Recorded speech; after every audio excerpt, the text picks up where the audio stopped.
What's happening, friends? Welcome to the final episode of Podcast Unlocked, episode 424. Not forever, just for the year 2019, and thus also this decade. That's wild. Coming up on this week's show, we're going to talk about our favorite, speaking of games of the decade, our favorite Xbox games of the decade. Just a fun segment. Why not? This is the perfect time for it. So we'll do that. Plus, there are a few other little announcements that I think are relevant to talk about from the Game Awards. We hit the major stuff on the emergency episode last week with, of course, the Xbox Series X and Hellblade 2. So stick around. We'll do Game of the Decade, Xbox Game of the Decade, coming up right after this little intro. Enjoy. Podcast Unlocked.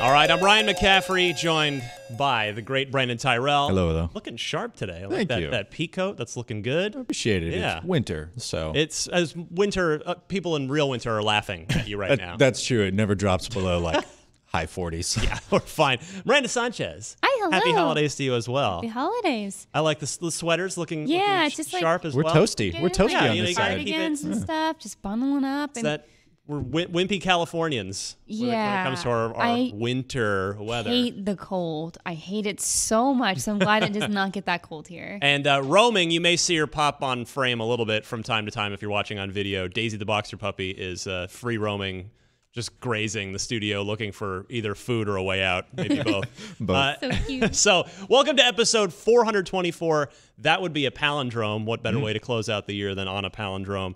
And how about that Xbox Series X unveiling last week? I'm still so excited. Yeah, the more you think about it, the more how you guys feeling about this thing? Really positive. Yeah. I think it hit everything it needed to. Like we discussed last time, there was a little bit of confusion around the naming. We kind of cleared that out. In the days that followed, there was a little more clarity to it. Yeah, so they're just going with the Xbox. The which I think we'll Xbox. talk about a bit more later. And also to clarify too, it's like not that we disliked the name. No, not I at think Xbox Series whatever is actually a really nice way to just kind of keep this going forward for whatever iterations they have. The only thing it's like, but why X? Just the letter choice is Why a little X though? 'Cause strange. we just but- had an X. It's on brand. Still So, got one. I'm just gonna go from one X to another, and that's great. But yeah, you touched on it, Miranda. So just a little extra clarification. Extra. Thank you. Yep. So many X's. Turns out I was actually correct about guessing the name of it. So Microsoft, with a comment to Business Insider, clarifying, quote, the name we're carrying forward to the next generation is simply Xbox. And at the Game Awards, you saw that name come to life through the Xbox Series X. So it's not the Xbox Series X, it's the Xbox. Mm-hmm. And the particular box, which... Comma. Yeah, which I should have brought, our little mock-up. Oh, yeah. With the got lamp, it. the green lamp, is the Series X. So yes, welcome to Xbox. Much like iPad, they went like iPad 2, iPad Pro Air, and then after so many years, they just went, forget it. The new one is just the iPad. Now they're like 37 iPads, which I think that's where we're heading here too. They're going to be a bunch of Xboxes in the future. Yeah. Yeah, absolutely. I think, with this naming convention, and if you go back and look at the quote, it makes sense, right? It speaks to what it does. So the Series X is your, I guess, I mean, it sounds pejorative. I don't mean it that way, but is your base model, your baseline Xbox. And then I imagine we'll get a Series S in the future, maybe either discless or that's little lower spec. Like we talked about one or two shows ago. Lockhart 1440p 60 frames rather than a full 4K 60 frames, and with no optical drive. So they'll you won't be able to play back ultra high def 4K Blu-ray discs on there,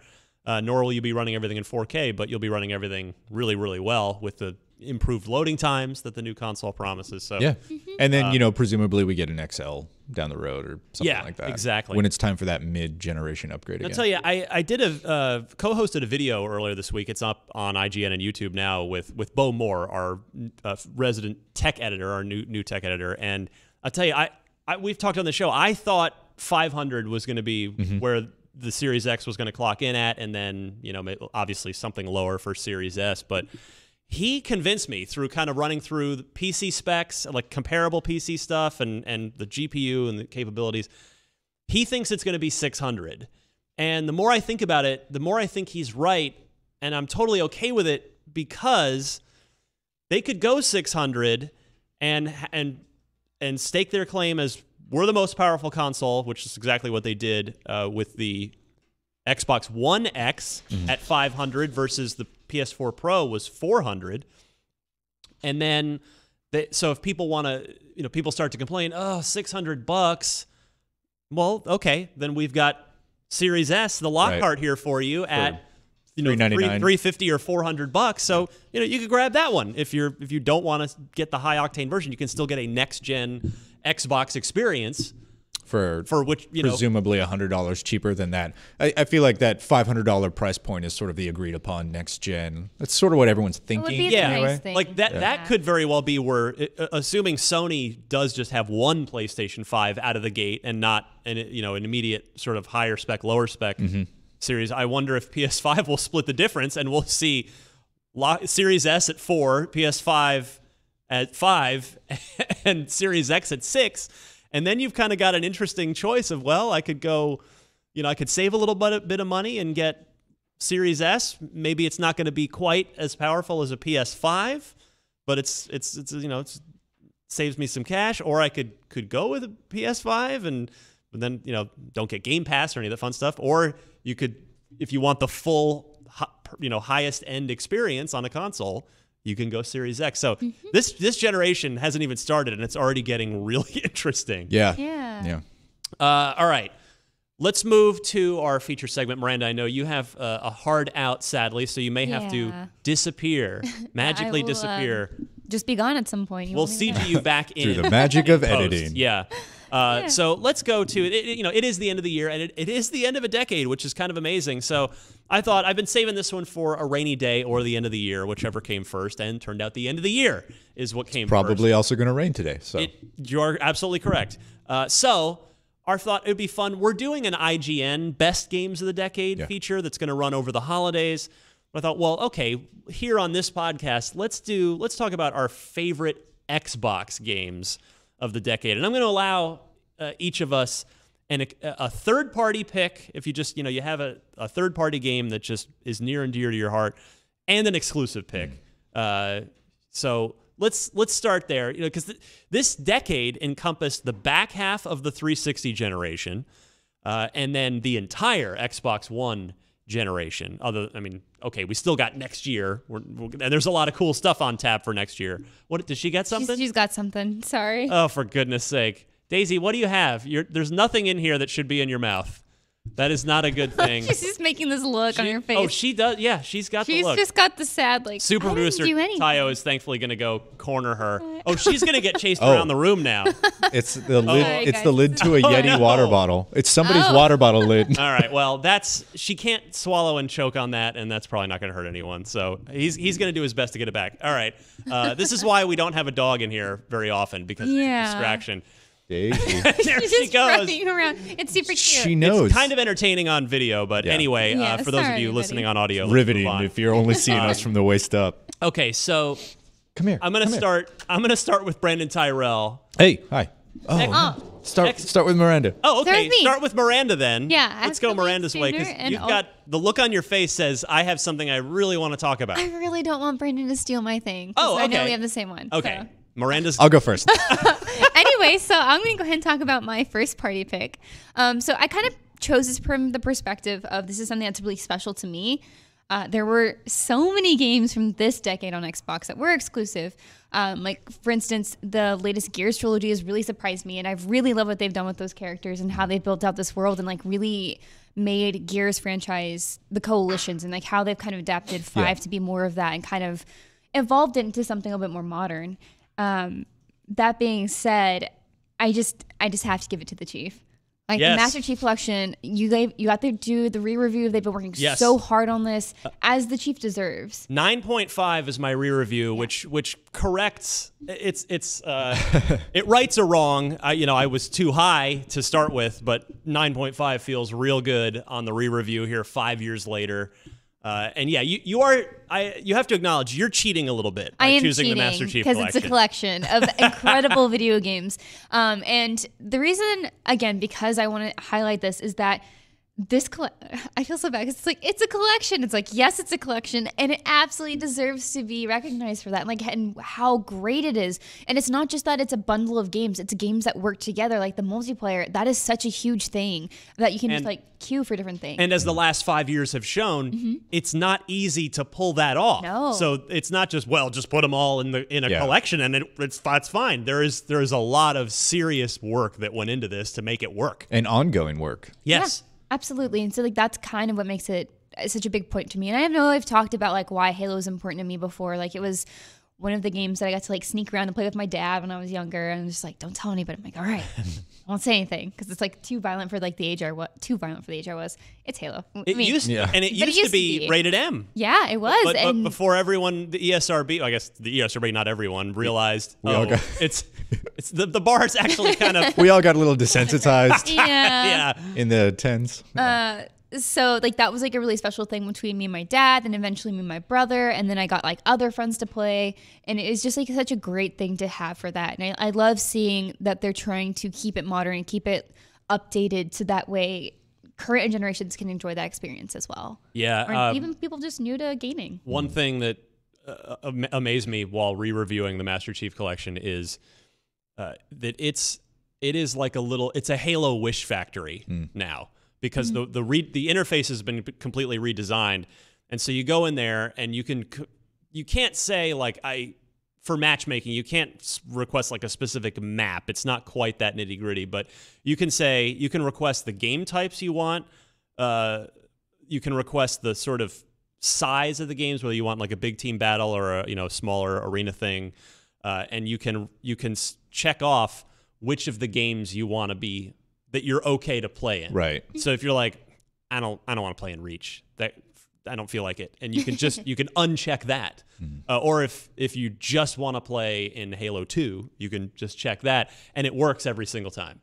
As I said in the re-review, it does take some time. It's not instant. It's not like if you're playing Halo 5 or pretty much any standalone Halo game in its heyday where it's just going to find you a game real fast. Like, no, it takes a little while to kind of piece you together with other people into a game, but it never failed on me. It did work every single time. Even at one point, I said, all right, I want a big team battle game in Halo 1, just Halo 1.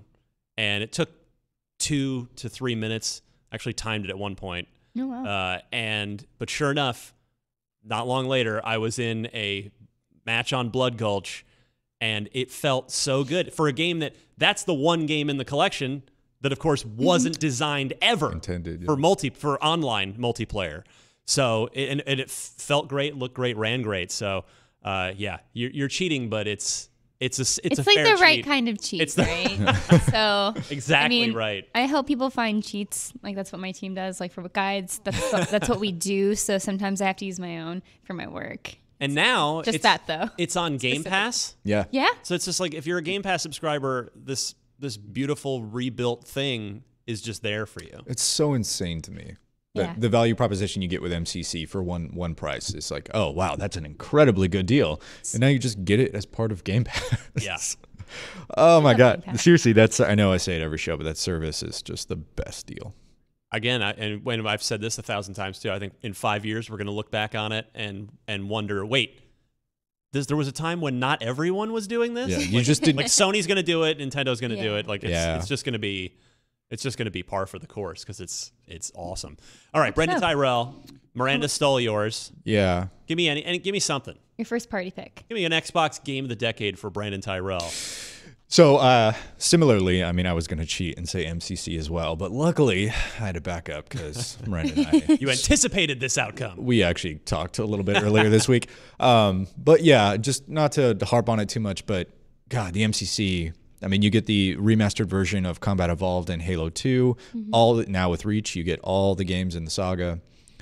It's such a crazy good deal just for the campaigns alone because you can play them alone, you can play them with friends, you can bump it up to legendary difficulty, which creates its own metagame within each of those campaigns.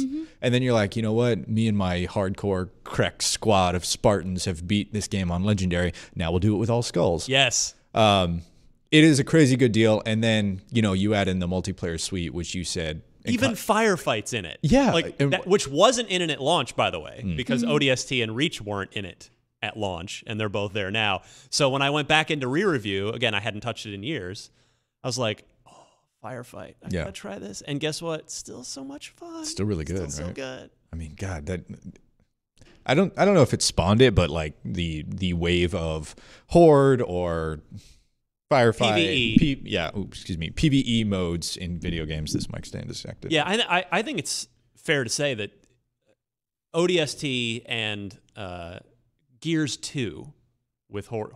Yes, they both came out very close to one another, like within a year. And I feel like it's the two of those deserve a lot of credit for the Horde. I mean, that whole 4-player PvE thing is still raging in gaming now. It's like it has not died off. It's it's the perfect sort of like synthesized feeling of power with your friends. It's like me and my friends. Let's see how long we can last.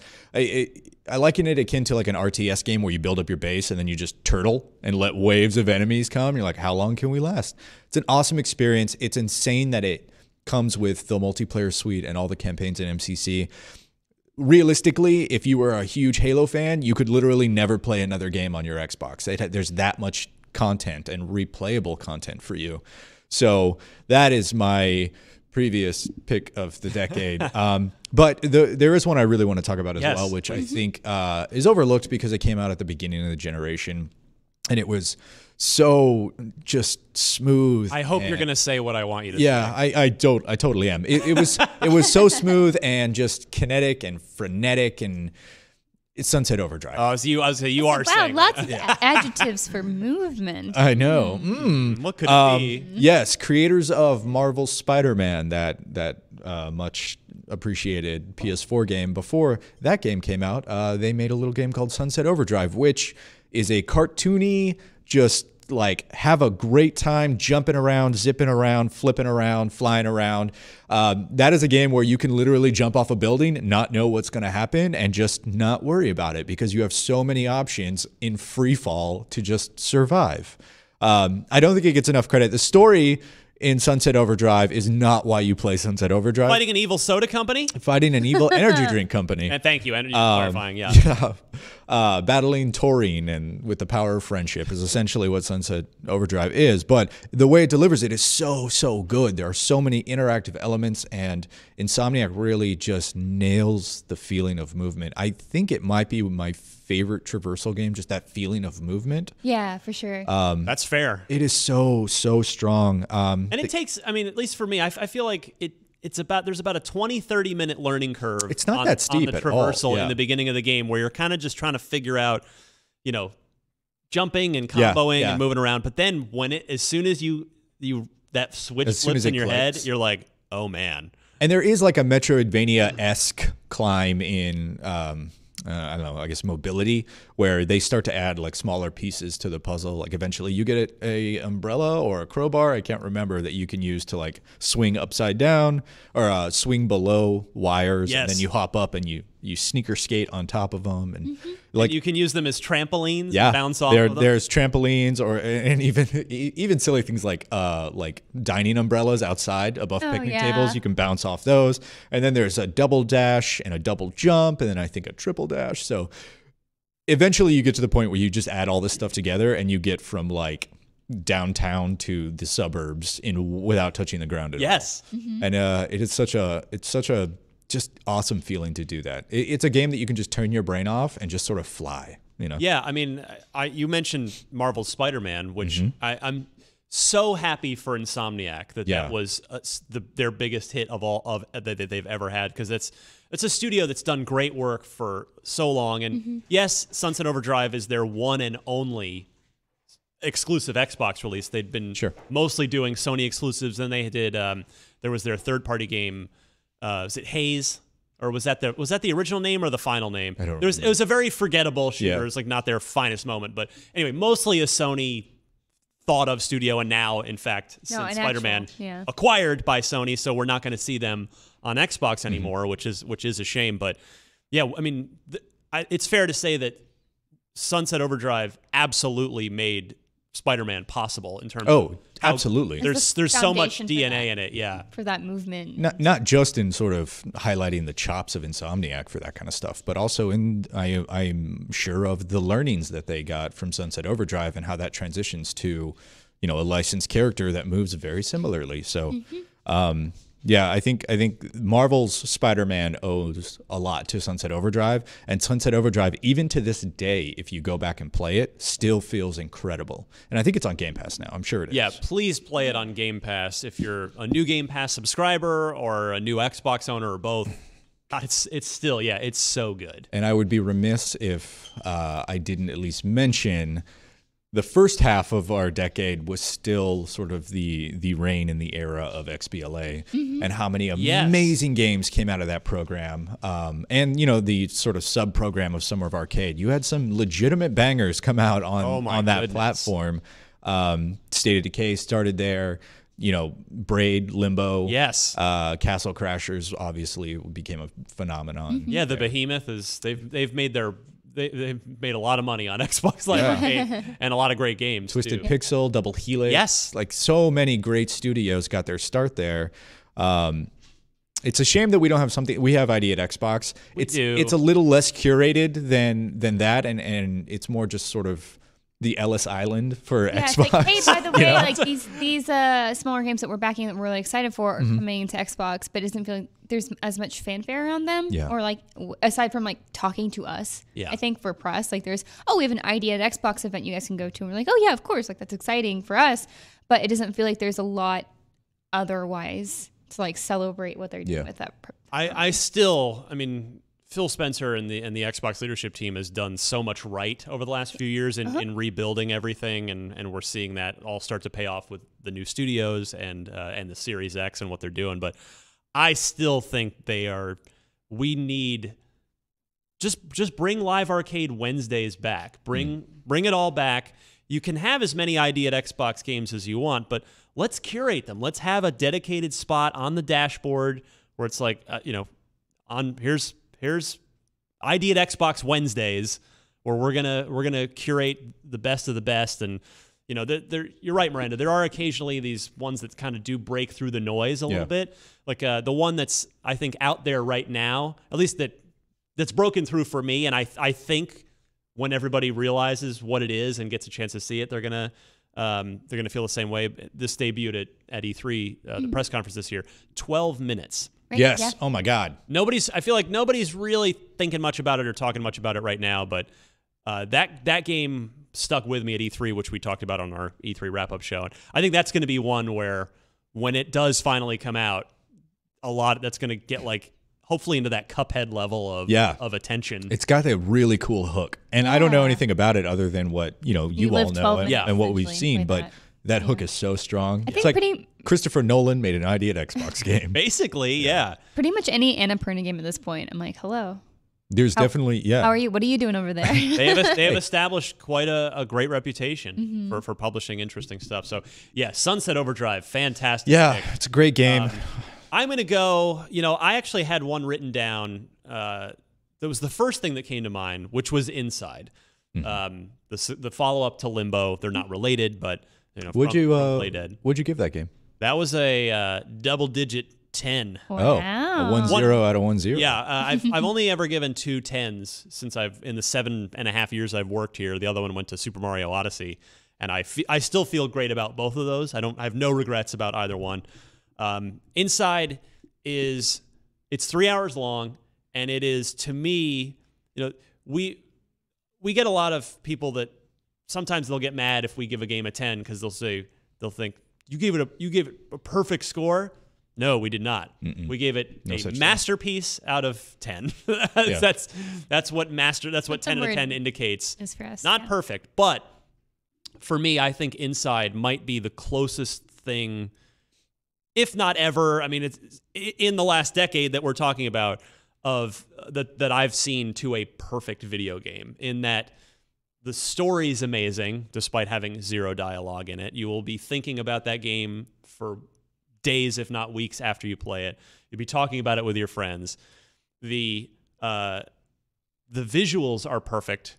It's a completely locked 30 frames per second at all times. You never see anything dip below, or it's always the smoothest, most perfect experience in that regard. Every color choice is perfect.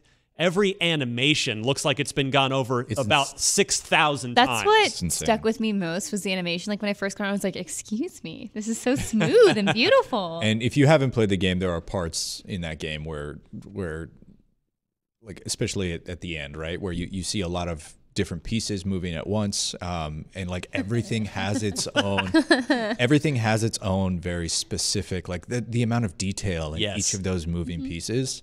And really throughout the game, like the little girl portion is incredible. Like not only because it's a little spooky, but I handed off the control. I couldn't do it. I was so stressed. But like the movement of her hair in the water, and that game is gorgeous. And I have to mention also, which I did in my review, the sound design is incredible. Is effectively perfect. Please play that game with headphones if you have not played it already. Effectively a masterpiece. Yes. Wow. No, inside's amazing. But the more I thought about it as we were coming in here, I'm actually gonna go. Kind of cheating, but no, I'm gonna say my Xbox exclusive game of the decade is Gears of War 3. Miranda, we're making eye contact right now. You're very happy with that. I can see that game. To me, I gave that a 10 out of 10 at OXM, and I still feel like no regrets on that either. That game. So I really love the original Gears of War. It was it famously it didn't quite finish strong. But it really established the universe so well, and there's these very interesting characters. Gears 2 for me, it had Horde mode, which we just talked about was enormous, and the regular multiplayer was still great. But the campaign for me had some serious flaws. I thought the Maria payoff. We spent a game and a half. It didn't work for me. Yeah, I know you disagree, Miranda. That's a hard one. And that's okay. It worked for me. I liked Gears 2, but I definitely not nearly as much as I like Gears 3. Yeah.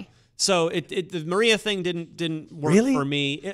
I thought. I mean, it's been forever now. I mean, you just kind of find her and she turns into dust, and I was like, okay, whoa. We spent a game and a half for that. Game's like 10 years old. But and then I really, really super dislike. My least favorite part of Gears 2 that I actively dislike to this day is the when you're inside the giant worm. I think it's ridiculous and stupid and I don't think it's fun. I don't think it's good.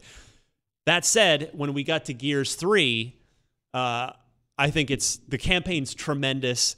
The story, it's an excellent story. You're coming this closing chapter with these 4 brothers in arms. And the Dominic stuff is which was so earned over the previous two games and into the third. They really earned the Dominic moment, and then there was some great stuff with Adam Phoenix, Marcus's dad. So the campaign and story I thought were tremendous. That for me, Miranda, Gears 3 is where it really transformed from an action game with these no-neck meatheads into like a genuine character-driven, narrative-based, like military epic. And it's like that sense of heart and like family was always there, but it really came to fruition in Gears 3. And I think you got just like a more solid squad, like everyone's ready to go, backing up Marcus, and like Dom's sacrifice is such a huge thing. And I think that's one of the games that really sticks with you as far as the Gears games. I think it's just such a great way to kind of almost conclude that trilogy, and then we got more, which is great. Well, it did conclude that trilogy. Yeah, that trilogy. And on the multiplayer side, you had again great multiplayer versus multiplayer. Horde, it's my favorite version of Horde because that's when it introduced being able to play as the Locust, which was so much fun. It was so great. It was so good. So I love that, and for me, Gears of War 3, that's my favorite Xbox game of the decade on the exclusive side. But as I said, we're not done. I'm going to allow a third-party pick because there were so many tremendous third-party games as well. Miranda's already chomping at the bit. It's so difficult. There are so many third-party games that I love. Don't take someone else's this time. I didn't. I think mine are very much just me. Okay. What are your criteria, out of curiosity? Because full disclosure, we had a conversation about like, wow, why do I think a game of the decade is a game of the decade? Yeah, and so again, these are a little bit formatted toward like our personal taste. It's supposed to be, yeah. And so for me, when I look at a video game, one that I see is like the most successful is one where its story makes use of being a video game. Like it's full use of that medium. Like why is this story best told as a game? Yeah. What player agency there actually is effective, or why is it important? And why is it important to how you formulated the story? I keep saying story because like story is such an important thing to me. Me too. And I love my competitive shooters. I love Dota. It doesn't have a story. It's just me yelling at my friends. And those are great times. But when it comes down to it, I think games are such a fantastic way to experience something. And really be impacted by it. And so that's kind of what I look for in some of my favorite games. Right. It's the first time I really felt that again, like as an adult, was like with Undertale, which is one of my newest favorite games. But as far as all the games that go on Xbox, I feel like people are going to be like, Miranda, okay. Bear with me. You've really set this up. This is like kind of a two-parter because I worry about like recency stuff, but Outer Wilds, y'all. I know. It's like I know. So this my first gut reaction to this was Outer Wilds. Yeah. I am still thinking about that game so much. I listen to that music almost every night. Like I have it like put me to sleep. Yeah. It's like really peaceful and good and it's so Outer Wilds is, how do I explain this? It's like one of those games. You know when you play a game you just like know it's really special. Yeah. You know it's just something that's you haven't like ever set the controller down and you're just like, huh. You're like, oh, like even just a few hours, like this is we're just dispensing with the theater of but it's something that really impacts you in a way like no other games do, and it's like a really, really rare feeling, right? Like you just don't have that very often. And Outer Wilds was definitely one of those for me, and that's one of the reasons that I kept trying to like kind of talk about it. Yeah. Like kind of coming back to like ID at Xbox and other small games that don't get a lot of love, it's really hard for those games to like kind of get any sort of notoriety aside from people talking about it. Yeah. And I would not keep talking about it if I didn't think it was a phenomenal game. I don't want to waste anyone's time, and I never recommend something that I don't think is genuinely great. Mm-hmm. And for this one, I know not everyone loves it, but I seriously appreciate every single person who reached out to me this year and said, "Hey, I finally played Outer Wilds. Thank you so much for recommending it." And I hope you enjoyed it as much as I did. One of my friends finished it recently, and I was just like so overwhelmed with emotion. I was just like, oh, it's just such a phenomenal game. And like you can't, it's like one of the best endings to a story I've ever seen as well. Like ever. It's that feeling where when you finish it, you need to talk about it with somebody. You need to talk about it. Also, this is the one game where it's like, if I could wipe any game from my memory and re-experience it, it'd be this. I've never had that before, and it's just this. That's awesome. And I think it kind of feels a little clunky when you're doing your spaceship. Maybe, I mean, for me, it was kind of easy, but like your landings are kind of silly, and I think there's like a charm in that, and it is supposed to be silly. It's half made out of wood, guys. It's supposed to be silly. One of the mechanics is like, sorry, you're just gonna have to deal with that until we fix it. You know, it's just like a good, sweet game, and I think it's one of the few stories that is like varied, actually depressing, but is like so filled with optimism at its core. And it's like about death and about just like this solar system ending, and you know what's happening, and then you overcome it. That's great. Yeah. I mean, Inside was like that for me, what I was just talking about a minute ago, where it stuck with me for a long, long time. So yes. I can respect that. Yeah, it's just like, this is not going away for me. It's so overwhelmingly impactful. And I'm just glad I get to talk about it. So thank you guys for dealing with me speaking about it almost every episode. Well, good. We made it with 6 minutes to spare before you have to leave. So yeah, it's good. The other one I was thinking about was Red Dead Redemption 2. Oh, yes. Rockstar just nails it. Another one that's very much to people's tastes because it's obviously slower. Like one of my friends I was playing it with, he lost his horse at the beginning. He was like, I'm done. Because he didn't want to walk around. But what I really love about that one, if I can speak about it super quickly, is that it is this ginormous, beautiful open world that has so much depth to it. Mm-hmm. And like the things you do there don't feel like busy work. They feel like they're thought out. There's something fun. There's something good to it. Even if you are kind of like repeat missions in a way, they're still so cool with the personalities that you meet there. Right. And like the freedom to kind of do whatever you want in a really neat way. So sort of the antithesis to the sort of modern open world design where it's there are 5 things to do, but there are 8,000 versions of it. Yeah, and that definitely comes down to, as we were talking about at a certain time before, budget and time. Yes. And Rockstar Oh my has God. a lot of budget and time. And time. They get Yeah. unlimited amounts of both, which most studios don't get. Right. And it's Rockstar's open world games, very much including Red Dead 2, share something in common. One thing, this just reminded me about Sunset Overdrive, Brandon, is that game and certainly Rockstar's games do a great job. Here, get down, puppy. Of don't stab me. Oh, do you not want to She's get so down? big. She's so clinging to me. Aw. Okay. Of making quests feel unique and fun, and not just like, oh, I just did that 16 other times. Sure, the quest is go kill everything in this room, but the wrapping on There she goes. She's down. graceful. Yeah, Well done. But the wrapping on that really sells it, right? Yes, very much so.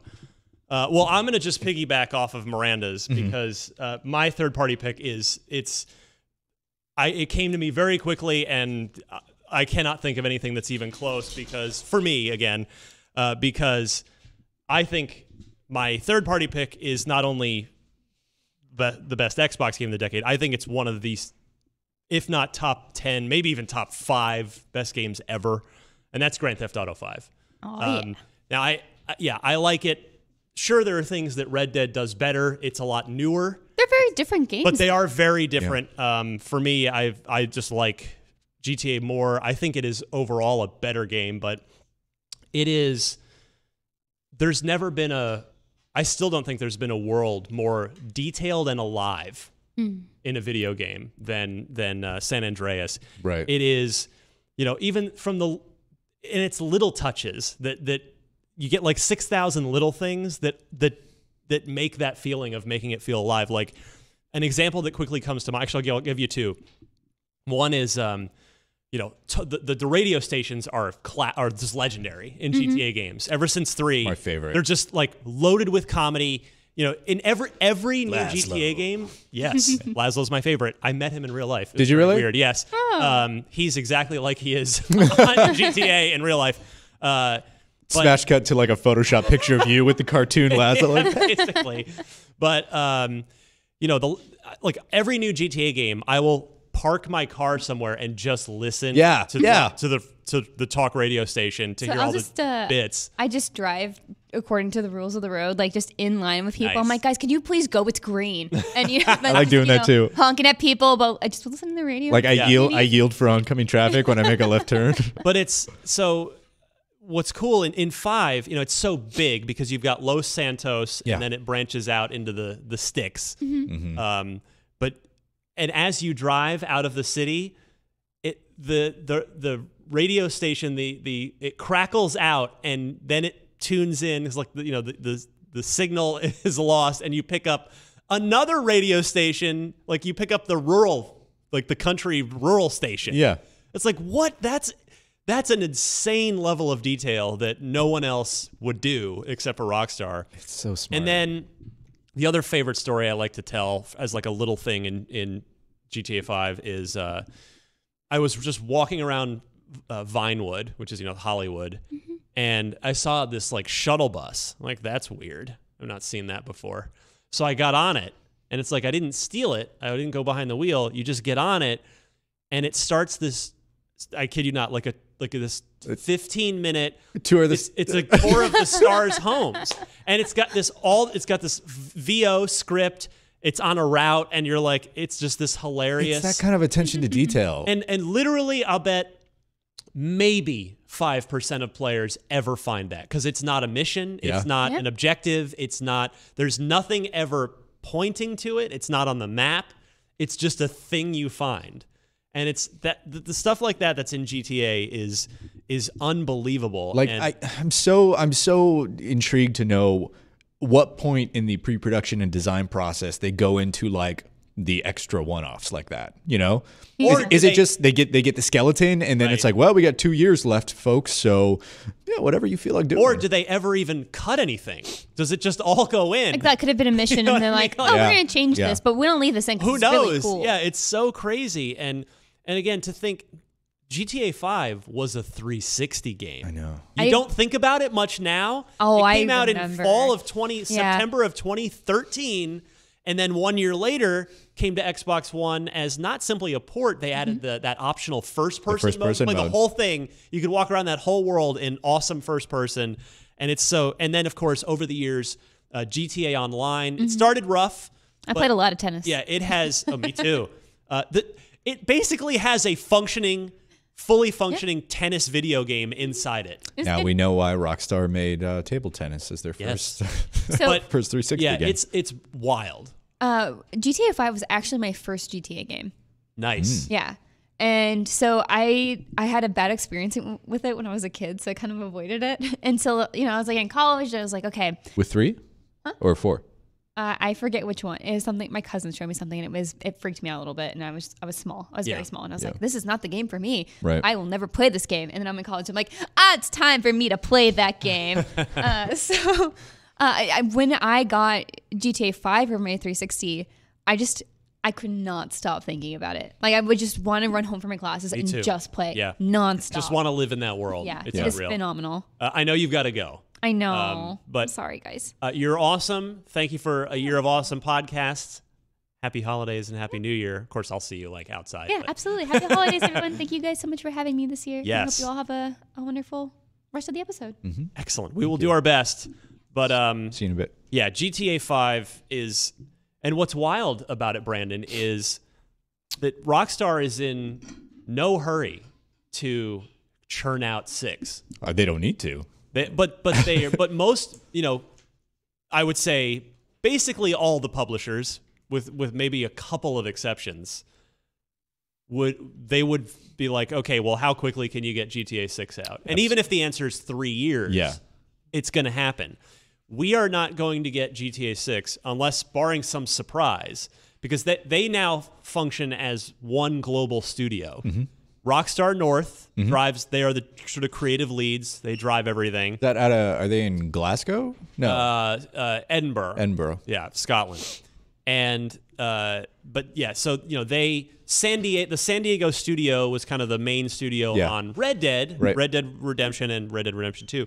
But the North team now kind of comes in and really, they're at the top of the credits. The Hauser brothers and So they have lead studios for each of their Seemingly. franchises, but it is a full global team effort. yeah, they're not making, again, unless they surprise us, they're not making more than one game at a time anymore. That's the point. And so since Red Dead was just finished a year ago, we're gonna get Bully too. maybe you never know, but probably not. I mean, they're probably going to be. They seem to be aligning towards a 2-game studio. Very, very similar to sort of the Bethesda Elder Scrolls, Fallout, Although they're doing Fallout. Starfield now. Yeah, but yeah. we'll see. But yeah, the thing is, it's like the point I'm trying to make is we're not going to get GTA 5 is so successful. It's not just an all-time great game. Right. It's one of the most financially successful. It's one of the highest-selling games of all time. Yep. That continues to make a ton of money from GTA Online, all the cosmetics and stuff. Not just GTA Online; it's still in like top sales figures every month. Almost every month. Yeah, and I would not be surprised if it's in the top 20 of games sold this year. I'm sure it is. Yeah, I'm sure you're right. And yeah, we're not going to see. We probably aren't going to see 6 till 2023 because I was going to say 22. Yeah. If Red Dead shipped in fall 2018, I mean, you're looking at least probably 5 full years of global studio production to put a next-gen Grand Theft Auto game together, which would mean a decade between GTA 5 and GTA 6. Which is a really interesting point because those kind of dev cycles outside of I guess Beyond Good and Evil, like is not financially viable, and yet this is one of maybe a handful of studios that, or companies, really publishers that don't need to release anything until they're ready to release it. Absolutely, and we are better off for it as gamers. Absolutely, because yeah.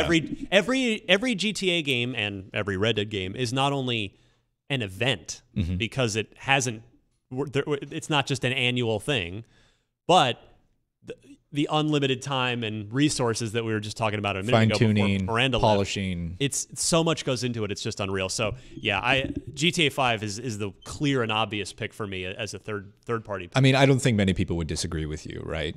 I know it's your personal opinion, Sure. but I'm sure a lot of people share it as well, and rightfully so. That series is phenomenal, and that game in particular.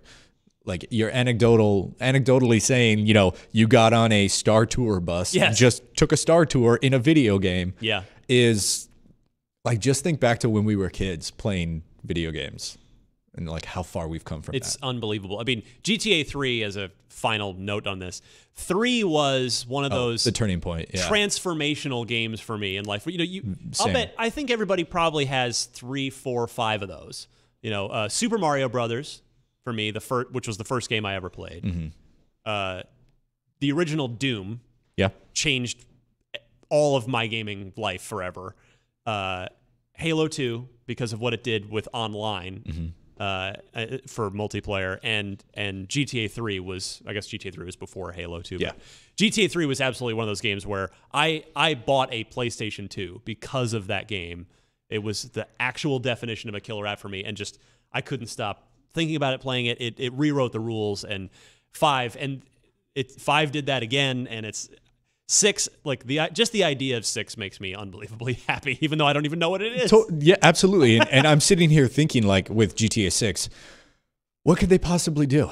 And I know it's going to be bigger and grander and bolder than 5 was comparative to 4, comparative to 3. But I'm honestly kind of at a loss for, like, what is that generational step up that we're going to see with 6? And you could say the same thing about, the Elder Scrolls 6, Sure. right? So yeah, we're going to be waiting a while for that. we'll be waiting a while for that one. And like, what is that going to do? Because you look at Oblivion to Skyrim and GTA 3 to GTA 4 to GTA 5. Like, what does that generational leap look like for a open world, hyper polished, super detailed world? Yeah, it's kind of crazy to think that yes, we got an Xbox One version of Grand Theft Auto 5 that added that sweet first person option, but we will go an entire generation without a new Grand Theft Auto release. Designed for it, yeah. An entire 7-year generation without a Grand Theft Auto release. And what's crazy is, I mean, I know some people feel differently, and I think you and I are on the same page when I say,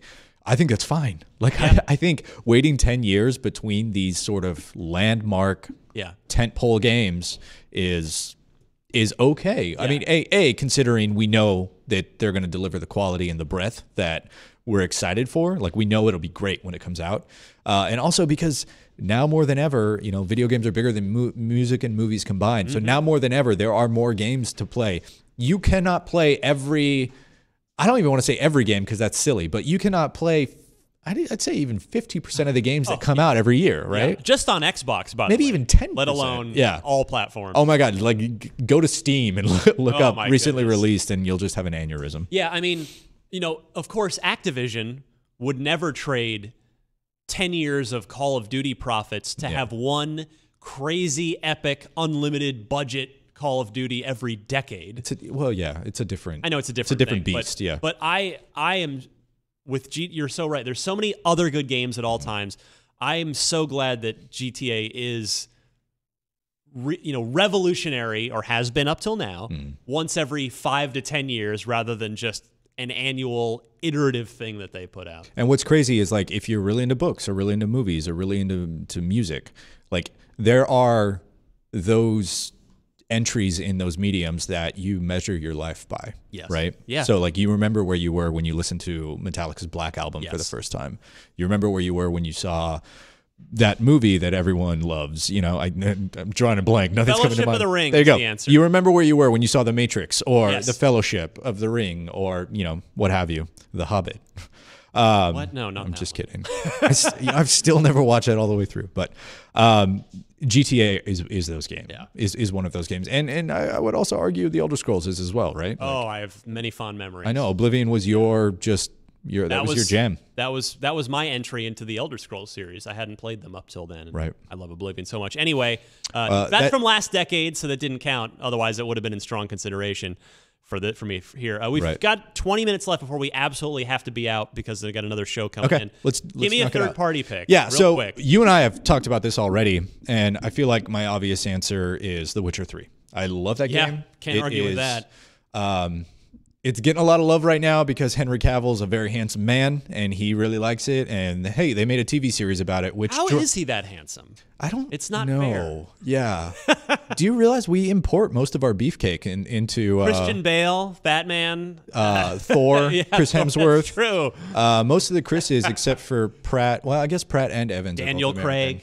Daniel Craig. Anyway, you got Geralt the Beefcake of Rivia. Official title. You know, reading chapters of The Witcher in a oversized smoking chair to, you know, direct to cam as part of the promotion for the new TV show. It's an amazing time to be a fan of The Witcher, and I'm a huge fan of The Witcher. I think it is fantastic. IGN's 2015 Game of the Year winner. That's right. But I'm also a huge fantasy nerd, you know, like real bad. So, you know, I love Dragon Age Inquisition. I love The Witcher and all that. So I think of the decade, The Witcher 3 for me is probably my front runner, or at least it was until Miranda and I started having a conversation about our criteria for Game of the Decade.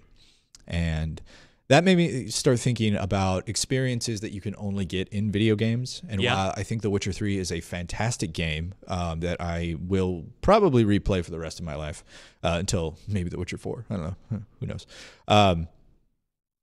It didn't do anything necessarily mechanically or story-wise that you can only experience in a video game, even though I love it dearly, like one of my own. So I think a game that does cross all of those items off the list and check all my boxes for that is Dark Souls. Yeah, hard to argue with that. Yeah. So a lot of such influence that game had as well. Absolutely. And you know, it really did sort of create, I know From Software made Demon Souls prior to it, but Dark Souls really sort of defined the genre for a lot of people. Like, yes, Demon Souls came first, but you know, there's that I'm going to butcher. I'll paraphrase here, but like if you paint a masterpiece and no one sees it, then what's the point, right? Sure.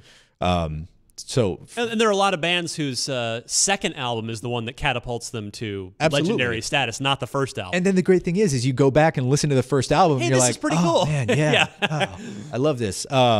So for me, Dark Souls really did not only create a new genre, but... And yes, we know From Software made lots of games before Demon Souls as well. It's just Do you like mechs?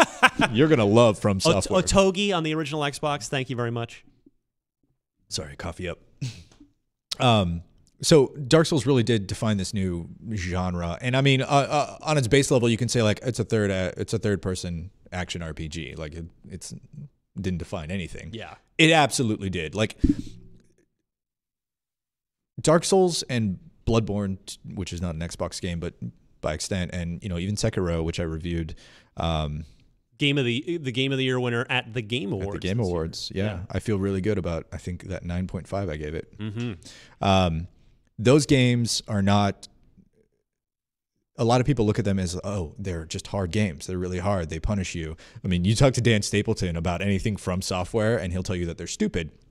And I appreciate that. But they're not designed to be hard for the sake of hard. They're designed to do something that I think all I want from video games is to make me feel something.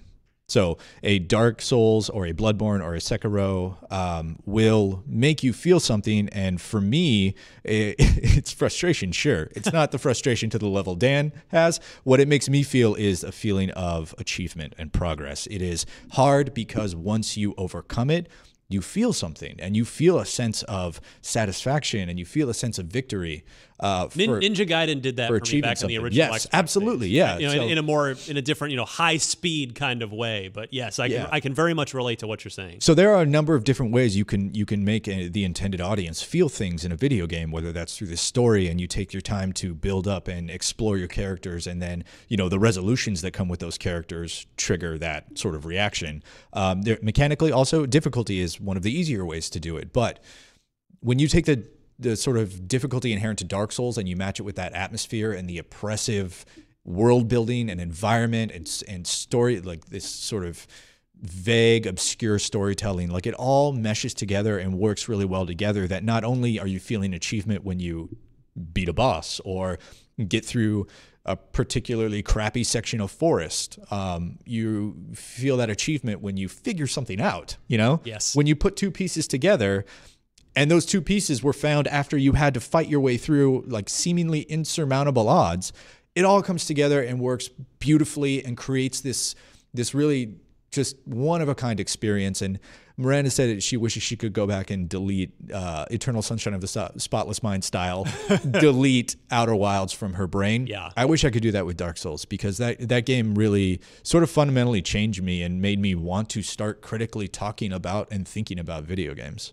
That is fair. Yeah. So while Witcher 3 is probably what I would say if you ask me on the street, I think if I think about it, really think about it, I think Dark Souls is my game of the decade. Good stuff. A lot of great picks here. All right, let's just recap. We only have 15 minutes left. I just want to recap, and we already, of course, gave away the Unlocked Block Trivia Trophy. Destin won again. You and Miranda got to step up those games in 2020. I got a trophy. I just have to be on the show. I was only on like That's half true. the episodes this year. So much travel, and you're a busy Travel, guy and this then year. E3 and event planning and. So yeah, we'll skip the trivia challenge. I think we'll probably I do need more trivia questions for the new year though.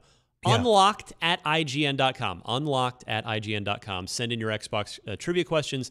Include 4 multiple choice answers, and please note the correct one in your email, and we'll get a good reserve of them built up to quiz you guys with as we begin the quest for a new trophy, which, by the way, already have a volunteer who sent me a sketch of here's what I envision. So is there a water feature? I'm not going to tell you, but it's going to be good. I'm excited. We're gonna start the contest over for 2020. Let's start it today. No, just you and me. Just one-on-one. Nope. Give me a freebie. Actually, I think I know the answer. Oh, fair enough. But we'll start that when we get back from our 2-week holiday break. But cool. The rest of the Game Awards, that wasn't covered by our emergency episode last week. There's just a few things I wanted to mention.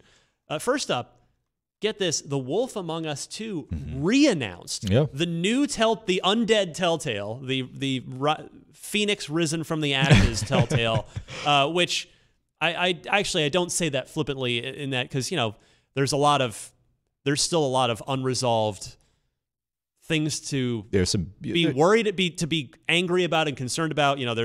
I believe there's a lawsuit going on right now with the severance that was not paid to the employees of the original Telltale. Yeah. But the company now calling themselves Telltale still has a couple of those licenses that original Telltale had.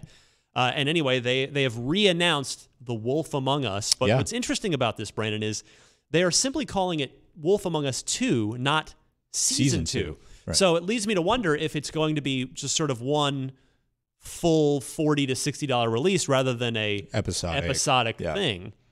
Which I wouldn't have a problem with. I'd be fine if it was just a whole one whole game. It would make reviewing them much easier. That's true.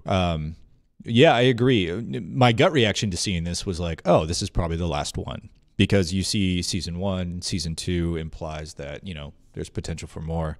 But Wolf Among Us 2, this is the sequel to the first experience. So my gut reaction was like, oh, okay, they don't want to promise more than whatever this was, because this was probably in pre-production, when everything went down. Right. Now we have since learned there is some good news here, and that is, for gamers, that the Telltale engine, which deserves some criticism because it's just too damn old, and it's just not getting the job done. It could stand to get a little gussied up. New Telltale has thrown it away, and they are using Unreal. Nice. So that is good news. That's good news that Telltale fans have been wanting to hear for a long, long time. So I'm happy about that. We don't know how many of the new Telltale employees are old Telltale employees that have, you hope that everybody has since found new work, whether it's at New Telltale or somewhere else. Right. But we do know some of the main voice actors from Season 1 are back here in 2. So that's good news as well.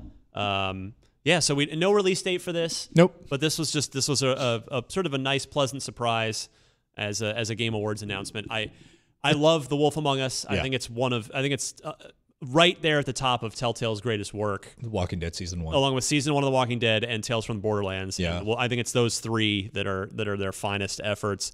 So it's cool to see it come back, and I'm glad it gets a chance. Yeah, absolutely. And then it's this game from some ex-Arcane devs, Raph, whose name I'm blanking on his last name right now, but it was the art director on Dishonored. Dishonored, yeah. And the project lead, I believe, were the two. Yeah. Daisy, get out of there. What are you doing? Come on, we're almost done. Just playing around. No, what are you? She just bit a cable. No, thankfully it's not a cable. I think it's a string. Anyway. Come here. Weird West is the name of the game. It is a top-down sort of action RPG, kind of in the vein of the old Baldur's Gate Dark Alliance. Champions of Norrath. Thank you. Yeah. Yes, exactly. Which, kind of that console Diablo thing. Love it. Here for it. Before Diablo ever came to console. And yes, I'm with you. I love those games. I love Diablo, and I love action RPGs. So the pedigree of these developers is not to be ignored. Mm-hmm. They've got a lot of great stuff on their list, and it's going to be a sort of science fiction twisted Western. So was it science fiction or was it like supernatural? Maybe more supernatural. I thought there were like Ghost Cowboys or something. There might be. So full disclosure, Ryan and I were both working during the Game Awards, so we only saw like every third announcement. Yeah, I had to go back and rewatch it. Had to go back and rewatch, exactly. But that's definitely, I think, one to keep an eye on. And then finally, speaking of Baldur's Gate Dark Alliance. Hey, how interesting how it all worked out. It's almost as if I planned it this way as a host. There is Baldur's Gate Dark Alliance, but not Baldur's Gate. So we got Dark Alliance has been announced. It is it is not connected to the original games. Nope. But you've learned some stuff about this. Yeah. We in our announcement story, I had a nice interview with the founder of that studio, coming from Took Games, I believe Montreal based. So the little hat with the fuzzy ball on top. That's a Took. That's a Took. Tuque. Right. Which I didn't know how to pronounce. And fortunately, he helped me, being the native Canadian gentleman that he is. I like seeing so I love it when the NHL does the outdoor NHL games. Oh yeah, so they'll do like the Winter Classic. Yeah, where they'll play at like a baseball stadium or a football stadium or something, and you see the goaltenders underneath, like either on or underneath the masks have the two. Well, they're not moving around that much. It's cold on that ice. Warm. Yes, Dark Alliance is a spiritual successor, spiritual carry-on from Baldur's Gate Dark Alliance, which were a pair of really amazing action RPGs set in the Forgotten Realms Dungeons and Dragons world, where you basically just tore through them with, I think one of them was co-op and the other one wasn't. I can't remember. Snowblind. Yeah, so Snowblind did the first one, and then I think Black Isle did the second one, or Black Isle did the first. And no, I believe it was Snowblind. Go read the Wikipedia. It's all in there. Very talented studio. Very, very. This game is a spiritual successor to that, changing things quite a bit. No longer will it be sort of that isometric bird's eye top-down view. They're moving to more a third-person, sort of tighter, more intimate camera, like a Gears of War type view. Yeah, I'm not saying the gameplay will be like that. They didn't specify like the sub angle of the third person camera, but they did say it's going to be third person for a more intimate feel. So I'm imagining what this game will look like is, both in scope and mechanics, is sort of a Vermintide. Okay. 1 and 2. Yeah. But in a third person. And you play as, one of 4 sort of iconic Dungeons and Dragons characters.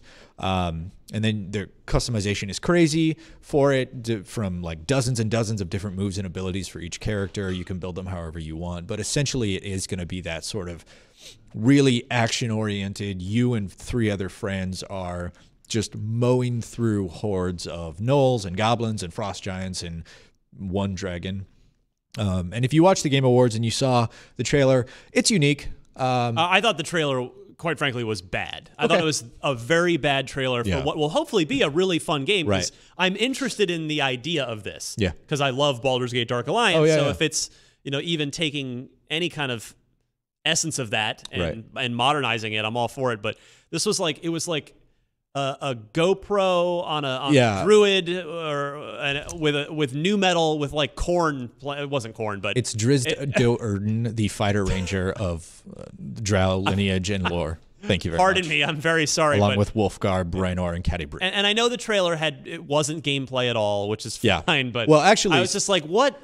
This is a terrible trailer. What is this? It is very.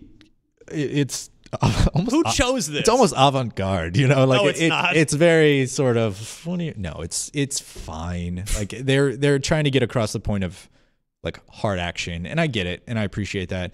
If you watched the TGAs. If you watch TGAs, yes, you did not see the gameplay stinger at the end of the trailer because for whatever reason, the trailer that they sent out, the official asset that they sent out, had like 2 1-second clips of gameplay at the end of it, back to back, maybe 2 second.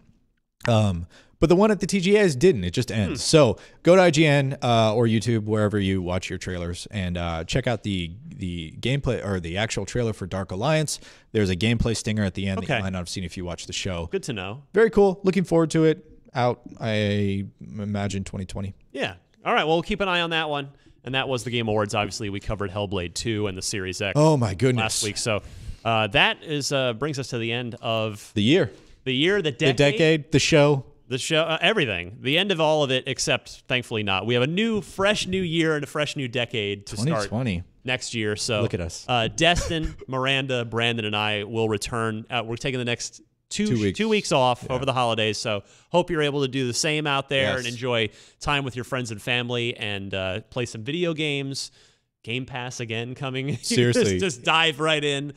But, you know, I really want to thank, I just mentioned Brandon, I really want to thank you, Brandon, for a great year of podcasting. I love the group that I get to podcast with. It's we have so much fun talking Xbox because we do it out there. Yeah. And it's like, well, why don't we just do it and record it for everyone else? There are times when we're in the middle of a really great discussion and I want to just like hit the memo note on my phone. Yeah, I'm so glad we get to do it. And I'm just, I'm exceptionally grateful to everybody in the audience who takes, valuable time out of their week. I talk about this on my Tesla podcast a lot where, we all only get the same 24 hours in a day. Right. No one gets any more. And so for people to take to dedicate their time to spending an hour or so with us every week, it's wild. It really means a lot to me, and I sincerely appreciate it. So, I wish everybody out there a happy holiday and great New Year.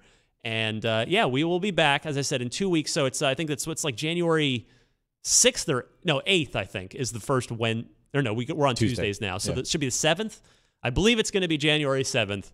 Should be our next show, and obviously first of the new year. Right. And by the way, 2020 is so we are where Podcast Beyond was 10 years ago, where they were kind of suffering through the tough, the $599 US era of PlayStation and the low point in their history. And no, I'm well aware. Look how far back Sony has come.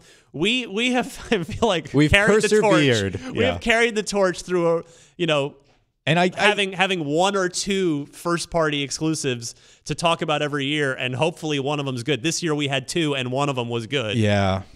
Thankfully, it was real good. You got the good one. I did get the good one. So I think I want to take a moment, and I know we super appreciate the audience and the opportunity to we're very lucky to be able to sit here and just talk about a console and the ecosystem and the games that we love. I feel a modicum of pride that we are throughout the last 5 years when this industry moves toward ad revenue and all that, and you need to talk about what's on the pulse, right? And for a long time, Xbox hasn't really been that sexy, hasn't been that enticing, but I'm really proud of us for maintaining that we have a community that we want to, and we have the history with this community and this brand that we'll criticize it when necessary, but we love it because it's given us so many great memories over the years. And the point is 2020 is it's like we're pulling up. It's the turning point. The bottom we've went through the bottom. The bottom's over. So well, I mean, it is bated breath. Trust me, it can't be worse than launch in 2013 and 2014.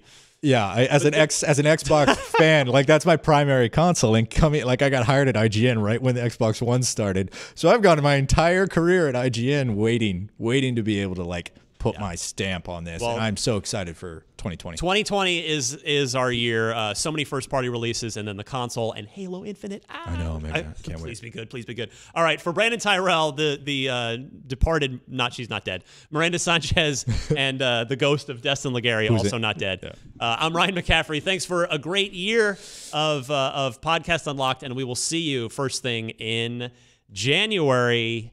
Happy holidays and Happy New Year, everybody. Take care, everyone.